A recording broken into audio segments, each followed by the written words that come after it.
په اسیای میانه کې د توندلارو ډلو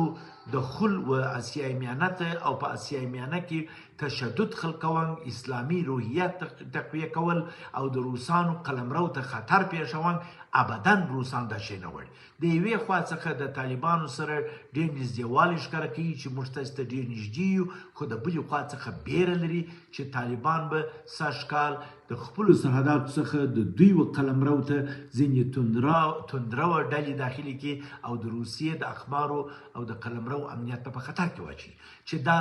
ضد و نقیض سیاست د روسانو د طالبانو مقابل کې نیول دي. د یوې خوا یې تایید کړي خو د بلې خوا څخه بیره لري او کوشش کوي چې څنګه دا حالت دفع کړي. څلورم ملک چین دی.